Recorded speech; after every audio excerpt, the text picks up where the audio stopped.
Hello, dear readers. Welcome to Novel Spotlight. This is an audiobook of the novel The Midnight Library by Matt Haig. Part 5. Chapter 9. The Librarian. Please, you have to be careful. The woman had arrived seemingly from nowhere, smartly dressed, with a short grey hair and a turtle green polo neck jumper, about 60 if Nora had to pin it down. Who are you? But before she finished the question, she realized she already knew the answer. I'm the librarian, the woman said quietly. That is who? Her face was one of kind but stern wisdom.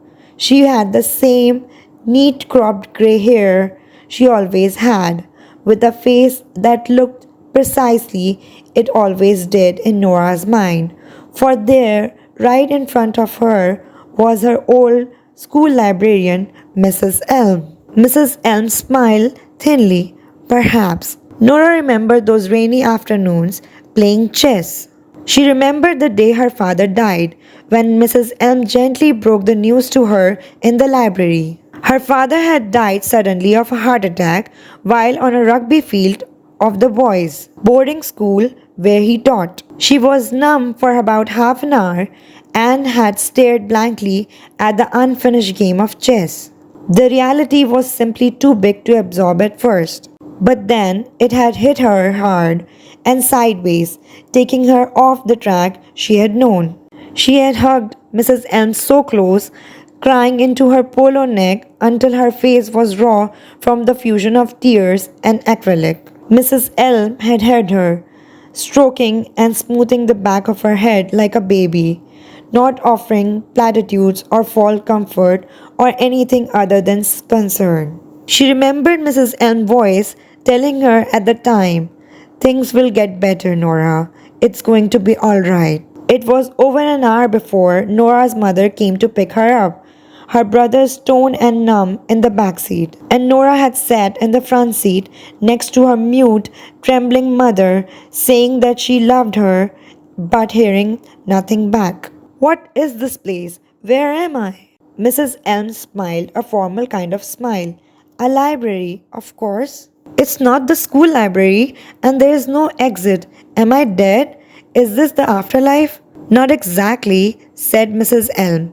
"I don't understand." "Then let me explain." Chapter 10. The Midnight Library.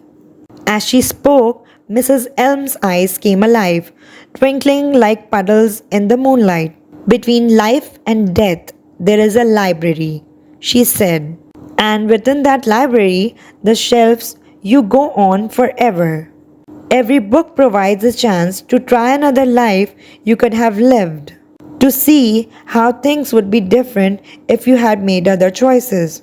Would you have done anything different if you had the chance to undo your regrets?" "So, I am dead?" Nora asked. Mrs. Elm shook her head. "No. Listen carefully. Between life and death." She gestured vaguely along the aisle towards the distance. "Death is outside." "Well, I should go there because I want to die." Nora began walking. But Mrs. Elm shook her head. "That isn't how death works." "Why not?" "You don't go to death. Death comes to you." Even death was something Nora couldn't do properly, it seemed.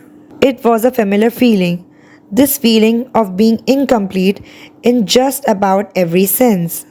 An unfinished jigsaw of a human, incomplete living and incomplete dying. So why am I not dead? Why has death not come to me? I gave it an open invitation. I want to die, but here I am, still existing. I am still aware of things. Well, if it's any comfort, you are very possibly about to die. People who pass by the library usually don't stay long, one way or the other. When she thought about it, and increasingly she had been thinking about it, Nora was only able to think of herself in terms of the things she wasn't, the things she hadn't been able to become. And there really were quite a lot of things she hadn't become. The regret, which were a permanent repeat in her mind. I haven't become a mother. I haven't become the lead singer of The Labyrinth. I haven't managed to become a truly good or truly happy person. I haven't managed to look after Voltaire. And now, last of all, she haven't even managed to become dead. It was pathetic, really, the amount of possibilities she had squandered.